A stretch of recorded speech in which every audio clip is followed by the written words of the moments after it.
So now, without further ado, I'd like to introduce Betty Shamieh. Betty Shamieh is a Palestinian American writer and the author of 15 plays. She's the playwright in residence at the Classical Theater of Harlem.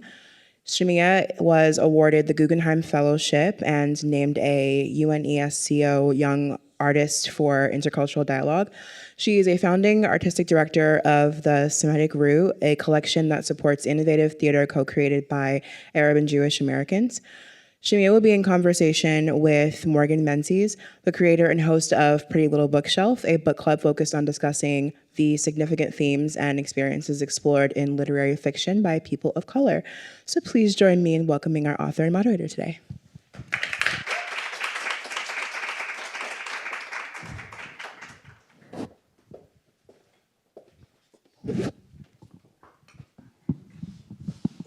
Hey everybody, how are you? Good. It's interactive. We're all here. We're doing this. How are you, Betty? I'm good. Very excited to be here. Thank you. Yes. So we'll start with a reading, and then we'll dive into our conversation. Thank you. Okay. All right.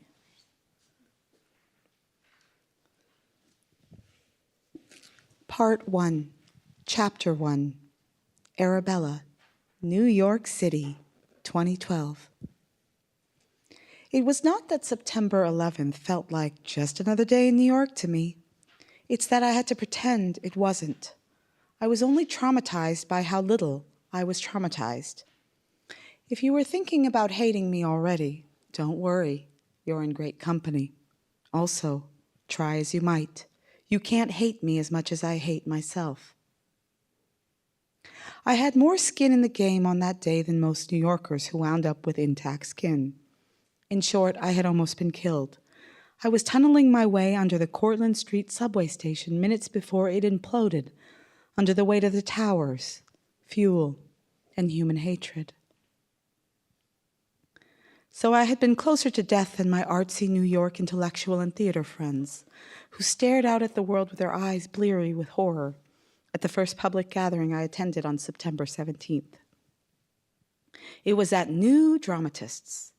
I was a month into my year-long gig as a director in residence there. In a circle we sat, in that unconsecrated church in the heart of Hell's Kitchen to come together as a community. They all looked fearful, anguished, dazed, childlike and innocent, but in that Lord of the Flies kind of way. If anyone was going to be piggy and wind up with their head smashed in, it was clearly yours truly. I was waiting for someone to slip up and exclaim, "What kind of animals could do such a thing?" and then watch all the eyes in the room turn to me. And if that happened, I knew I would snap and spew vitriol of a rather intense nature. Say some regrettable things. In other words, tell the truth. Not feeling particularly safe? Surprise, surprise, the world's a fucking terrible place. Innocent people die horrible deaths every fucking minute of every fucking day. I'm painfully aware how easily I could have been one of them. I'm a Palestinian. Yeah, I was born in America, but my parents never left, and neither can I. When the country you are from no longer exists, you can't ever truly immigrate from it. Give my people a homeland so I can finally ditch it, give it the big middle finger, and pledge allegiance to another flag. Until then, I was born there, I live there, and I can't ever leave there. Not a day goes by where I don't feel haunted and hunted. Every day is like September 11th for me. Welcome to how I feel all the time. But thankfully, that liberal crowd was careful, measured. They even outdid themselves in their estimations of how much Arab blood was on American hands, spouting facts and figures I was not politically astute enough to keep in my head. Or rather, I did not have the inclination to do so. I, of course, didn't say a damn word. For fuck's sake, I'm a theater director, specializing in postmodern interpretations of Shakespeare. I could recite every major monologue in Hamlet before I could tell you one solid fact about what year which administration gave what order to bomb what Arab country. But I could probably give you a strong opinion about why. While they debated whether it was safe to use the subways again, conclusion, it was unsafe, but we had no choice, I wondered if, had I died in the attacks, it might be assumed that I had been a part of planning them. That happened to a few 9/11 victims who were Americans of Middle Eastern descent. They were investigated and posthumously cleared of all charges. That would be some shit, wouldn't it? To never feel truly accepted as an American, but to be killed because you represented America? Then to have it assumed you were complicit in the attacks that robbed you of your life? Good times. My British shrink at the time pronounced I was repressing my feelings, insisting I had been impacted by the violence of the attacks on my beloved city, despite my sense of alienation. A pert blonde who bore a resemblance to a young Camilla Parker Bowles, she said I was turning my feeling of sorrow into anger, because of course my sorrow might overwhelm me. So according to her, I wasn't actually angry. I didn't have the heart to argue. I had a policy of studiously avoiding extensive discussions of Middle Eastern politics, even in therapy. It would tax me too much to dwell on my family history, where we are from and why we're not allowed to return. I couldn't afford to let myself fall into a funk. It was hard enough for me to get out of bed in the morning, also rarely necessary, until at least noon on most days. My Yaba made a lot of bread. Literally.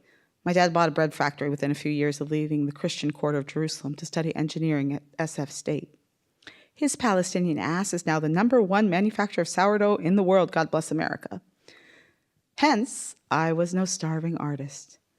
And I probably wouldn't have lasted a year working in theater in New York if I had been. But that's besides the point. I was savvy enough to get the memo that it wasn't worth the physiological toll it took on my body to engage in such conversations that would turn contentious more often than not. Let some mother lover start a war of words. This ensured I would be less likely to be triggered.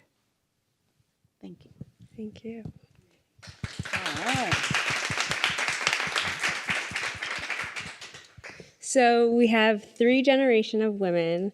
We have Zoya, Naya, and Arabella. Can you introduce the audience to these women and the ways that you expand the narrative of what Palestinian American women are and what it means to be a woman? Wonderful. So I started the story thinking I was writing like a breezy novel like The Devil Wears Prada or Sex and the City. And within like a few pages, I realized that I was constitutionally incapable of writing that kind of thing. So I started with this young theater director. I was very interested in talking about theater, particularly women directors, because I'm a playwright, I'm a writer, and you kind of are a little abstracted from the actual process of making a play.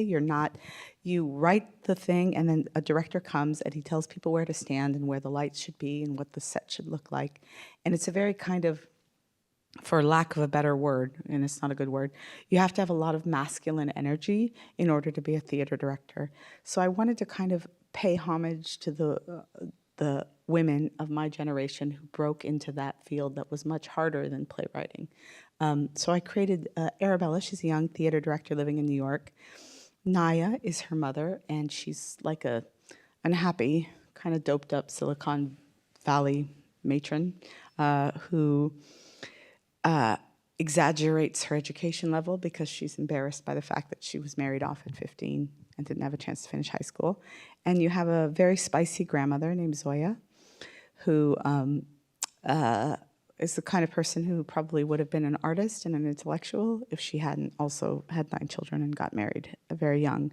So one of the things that was really important and exciting for me is when I started with Arabella's story, I really wanted to talk about the Palestinian American experience, but I couldn't talk about what it was like to try to make home in the world without contending with how the previous generations had lost their home and what that impact was like. So it was really also important for me to talk about being an American artist and a woman, and to show, even though her life is very different from Zoya, who's does little plays on the schoolyard about the British occupation, that their lives on the surface as a woman, there's certain things that no matter what generation you are so far are very similar. And I wanted to show the similarities of this person who has a vastly different life.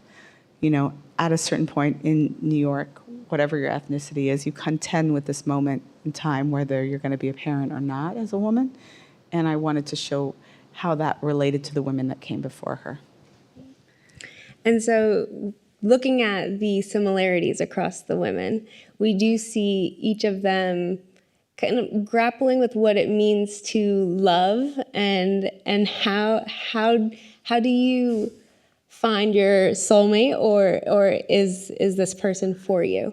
And so can you talk about the way that we because it's a little messy. So I don't know how much you want to go into detail, but I think it's interesting that I think sometimes we may think like our grandmothers as like this figure that's like the matriarch and not really see her as a woman, a girl that experienced life the way that we are.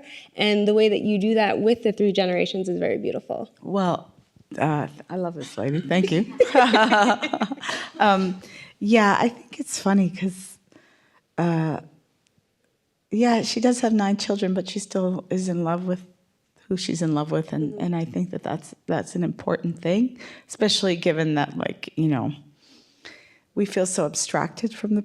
I mean, even me as a Palestinian American, when you see like the amount of suffering, you kind of just, it becomes overwhelming. But when you remember each person has their own passions and dreams and secret crushes, it makes you feel connected to the humanity of each person. And yeah, even we fall in the trap of thinking of mother as matriarch as opposed to like, you know, a fully sexual human being for the entirety of their lives. You know, right. She's so that was fun. Sexy grandma. Yeah. Well, and she's not the only one. So Arabella, she has her hands full. Yes. And so I guess really exploring Arabella's story in the way that she is looking to find love, I guess in a way that's expected versus kind of following her own heart and going down an unknown path. Yes. So I guess, can you expand on the ways that you are looking at love between her two interests? What's interesting is like what's on the menu is like fish and chicken, and she wants steak. You know what I mean? She's got one guy who doesn't want any kids, and one guy who wants too many kids. Mm-hmm. So she's like, and what most women do is they either like bend the will of one of them, or they just, you know what I mean, go on the pill secretly. You know what I mean? Like, so like but they try to work with what they have. And so what's on the menu? And I think that's something that this kind of character and this kind of personality has a hard time doing. Because at a certain point you have to pick if you're gonna pick, you have to pick from what's being offered in the world. And I think, you know, yes, there is the very strong element of like the taboo attraction she has for Yoav. But I also wanted to put it in the context of, you know, in the Middle East, even in my, you know, very small village, there was intermarriage, not a lot, but with the Jewish community pre-1948. So it was not unheard of. We have people from that community who have, you know, both ancestry from different religions. And so that I wanted to kind of highlight that it seems like these intractable things were always the way that they are, but it wasn't that way. And how she finds out is the grandma's love interest, who she's been lusting after since she was 11 years old. And when she fell in love with him or fell in lust with him in the church, he gets invited to dinner and he brings his Jewish girlfriend, and she's got to like deal with the fact that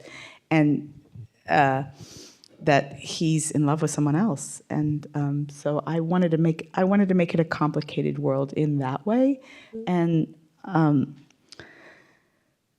you know, I think it's also very much an American story in terms of like, do you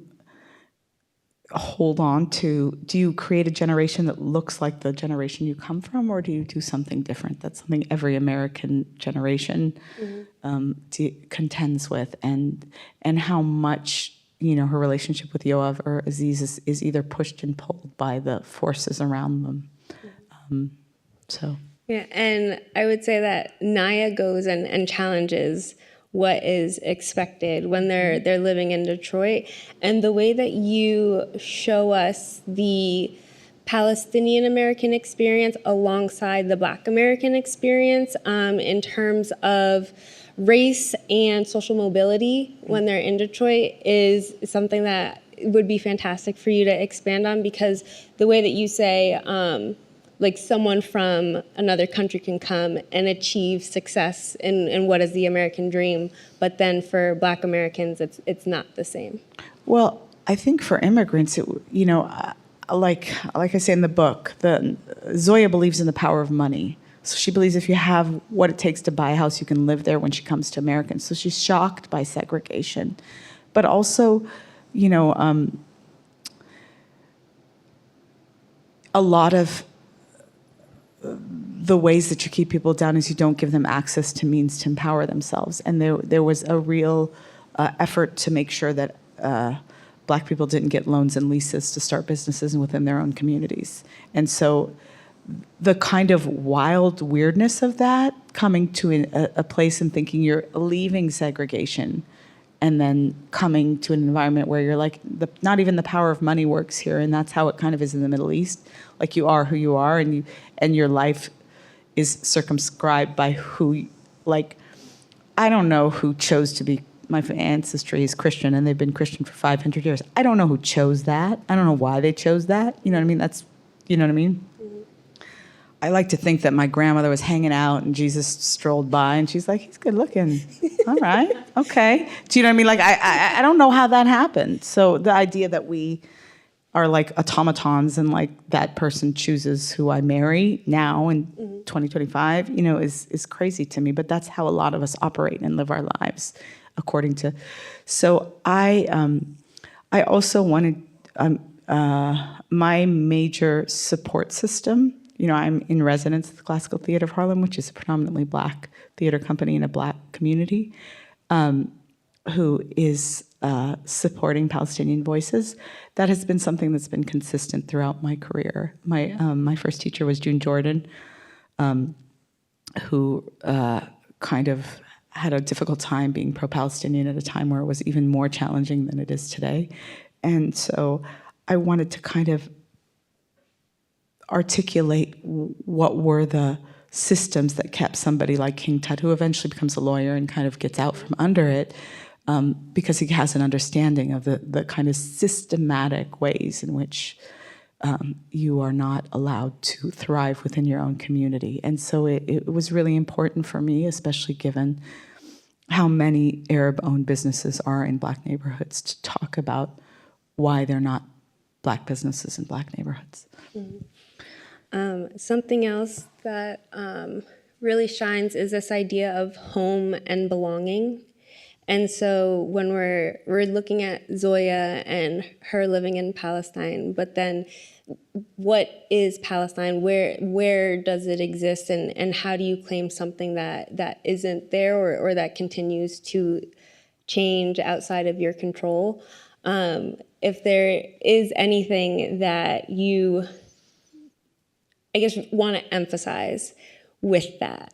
Well, if everybody wants you to leave, and everybody wants you to leave, and they want to, put a resort in Gaza, do you know what I mean? And the best thing you can do is to be told. I mean, what I try to explain to people is like, that's like telling people from Argentina to go live in Guatemala. Like, it's really crazy to think that you speak the same language and you can be picked up and move 2 million people. Do you know what I mean? So like, kind of what Zoya is dealing with when she's at a dinner party and she realizes she has to run. She doesn't know that her country's being erased. She's never going to come back to her home. Mm-hmm. She better pick up the gold in the book of plays she wrote. She better. Yes. So I think that it's mind-boggling to imagine the amount of racism it takes to erase people from their place and think you can just move people because you don't like you think people with other religions should live there. So I wanted to kind of deal with that a little bit. I got off on a tangent. What was your question again? No, that was perfect. And there was a quote that you had in the book, "The allure of belonging is powerful." Yes. And so along the lines of what you were saying, is just what does it mean to call a place home, and how do you create a sense of belonging for yourself? Well, in that, and something that I wanted to talk about is she goes out and seeks Yoav's mother. She pretends to be Jewish and meets, she has a crush on this person who's been a big part of her artistic career and a big kind of her main ally in American theater. And she goes and she knows where the mother has lunch. The mother's kind of a little bit of an anorexic, and she only has like a cup of yogurt in the middle of the day at a certain time in a certain cafe. So she goes and she has yogurt, and she pretends to be Jewish so that she can kind of be a part of the tribe and learn what she might not be able to learn if she identifies herself as a Palestinian to this woman. And to me, it's always been very significant. When you marry somebody, you marry into a family. You marry into a legacy. And so she goes and she asks her, she pretends to be Jewish, and then she pretends to be, which is, you have to read the book, it's a little convoluted, but she's a Palestinian girl pretending to be a Jewish girl who's in love with a Palestinian man when she's actually in love with a Jewish man. So she's talking like around, but she's basically trying to get this woman's blessing and saying, let's talk abstractly. I'm a Jewish girl and I'm in love with a Palestinian. Should I marry him? And I don't want to ruin it for you because it's really fun, but she's not as clever as she thinks she is. Which is one of the fun things about the book. It's like all the women think they're way more clever than they actually are. Which is, I think, the only way to get through life. If you know how unclever you are, you should probably not get out of bed. I'm being facetious, but I think it's a survival tactic to not always face head-on whatever you're facing. So the allure of belonging means when you pick a man, you're picking a legacy, a culture, a family for your future generations. And I wanted to show for Arabella, and for me and for a lot of people, that is almost as important as the partner itself. I think another aspect, what we see with the women, is this idea of shame and how it really is a cloud over you and the choices that you make. What do you think could, I guess, overpower shame to the point where someone would be liberated to live as they choose? Well, I wanted to show a woman who got out from under, because one of the things that was really also important is who enforces patriarchy. It's women. Who reinforces, to their second grader, you shouldn't have that extra dessert. Nobody's gonna like you if you have an extra pound. It's the women. We're keeping the next generation down. I mean, I have a son, and I can't imagine raising a girl with social media. To me, that's terrifying, because I know how hard it was just to be a girl, 40 years ago when I was, or maybe longer than that. We won't reveal. I just wanted to show the role that women play, and also the role that they play in liberating. Because I felt like what I wanted to show is, even though the women before her gave her imperfect tools to liberate herself, they still gave her the tools you needed. So sometimes to get out of a jail, you need a spoon. Sometimes you need you'd much rather a tractor, you'd much rather there be no jail. Yeah. But if somebody hands you a spoon and you make it out, that's still a tool. So that was something that I'm sorry, I'm kind of losing my voice here. No problem.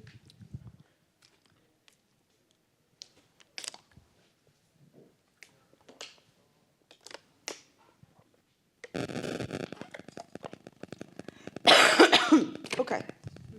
Good. So with being a woman, there's a quote that you have in the book: "We don't have it in us to raise a girl to know how to survive by herself in the world." And looking more with Arabella, with what you were talking about, as we flash back to the generations before her, do you see each woman, are they making choices that are different than the last? I hope so. Yeah, and I think with Arabella, there's a beautiful relationship with her and her grandmother, and the way that they are able to find a kind of like kinship in what it means to be a woman in the world.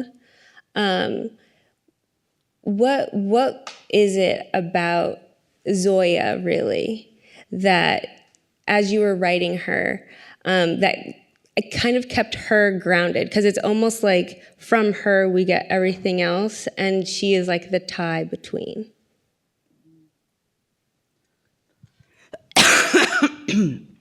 Sorry, y'all, it's been a long tour.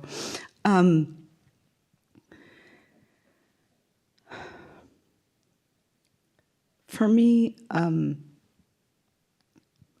I think for me the most poignant moment was when Zoya kind of lets Arabella free at the end. And I think that and how you let a person free is sometimes by not standing in their way. And so for me, sorry everybody, for me that all Arabella needed was a grandmother who wasn't going to tell her, don't do this thing. Mm-hmm.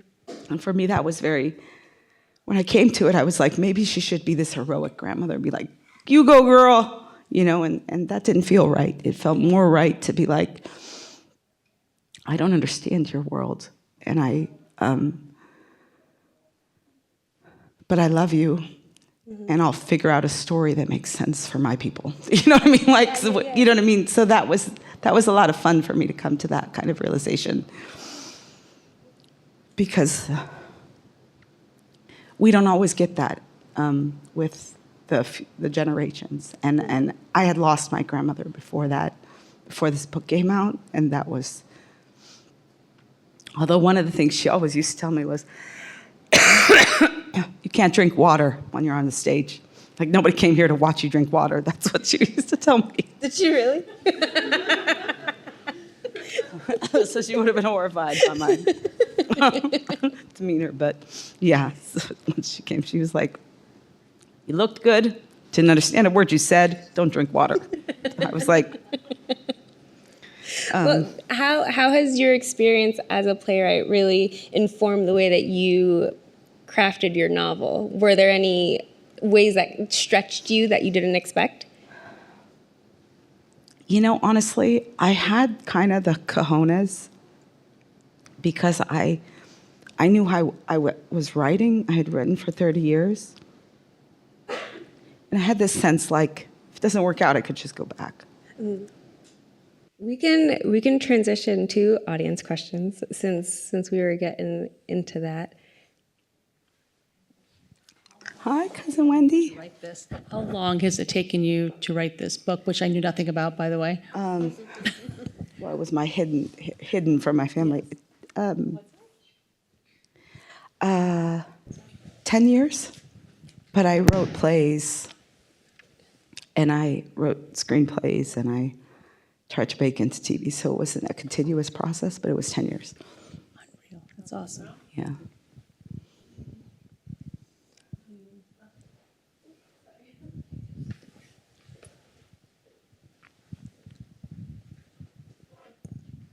Hi, thank you so much for coming to speak. I haven't yet read the book yet, but I'm looking forward to it. But I noticed when reading the description, I have read Isabella Hamad's book, Enter Ghost, which is also about putting on a production of Hamlet in the West Bank. And so I was wondering whether there was any dialogue between you and her, whether this is pure coincidence or... It was pure coincidence, and for me, it was like a horrifying thing because it came out first. Yeah. But our books are totally different, so it's nice. That's what I read, like the post review, and it did seem to say like they complement each other, but are very different because you have the theater background and she is coming from a different place. It's a love. Her book is beautiful, yeah. and she's a really beautiful and important writer. But she's very earnest, and my book is not earnest. My book is.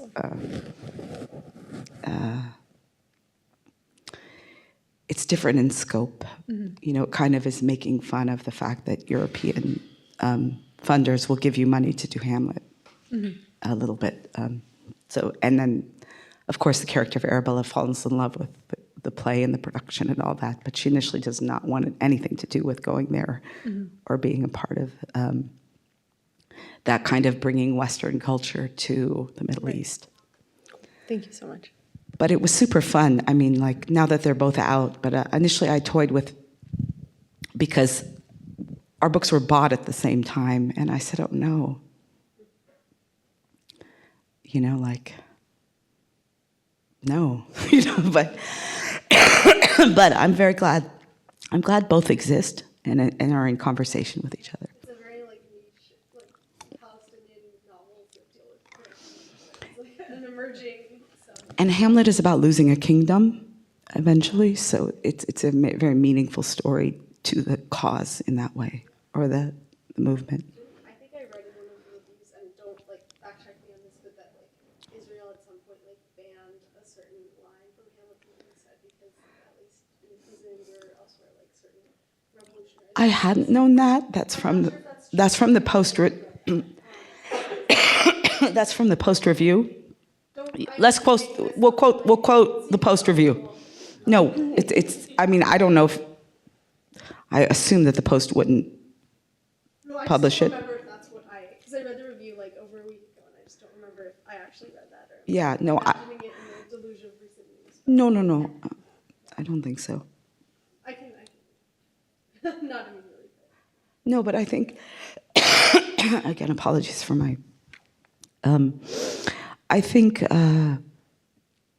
think the Post wouldn't have published that. They did mention that, and that was a surprise to me. That wasn't part of my understanding of, you know, like Arabella. I don't have a very intense knowledge of what is illegal and not legal, but I was delighted that the review compared us and gave reference, and even more reference than I knew.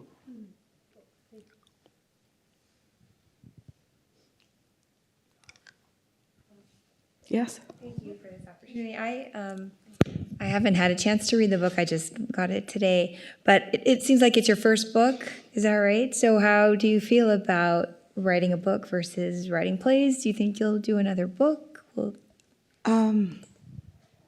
Depends if this is a Netflix special and makes me a superstar. No, I'm already working on my next book and my next play, so whoever pays me first. Or more. Thank you. So you're obviously a Palestinian American woman, and you're writing a book of fiction about Palestinian American women. How much did you pull from your own life, and were there any lines that you had to draw for yourself between what's going to be fiction and what's going to be reality? Was it painful at all for you to have to make that distinction? And yeah, how do you draw that boundary and not put too much of yourself into the fictional characters? I think, like, it's a challenging and fun question to answer, you know, because I feel like I am those three women. I didn't live those stories. And that was kind of the fun of having different generations, because when you write just somebody who's just like you, in the way that Arabella is very similar to me, like she lived where I lived, when I lived, different places. So I felt like the fun of like writing the mother and the grandmother was like, I actually know how to do this. I'm not just recounting my own story, you know what I mean? But I think it's my emotional truth. So I think that's almost more important than like if I actually had a crush on a Jewish guy, you know what I mean? So, so for me, I wasn't afraid of putting too much of myself. I was afraid of hurting people's feelings. But my parents are delighted with the book, and I don't really care about anybody else. So, and I'm very surprised because I'm like, you sure?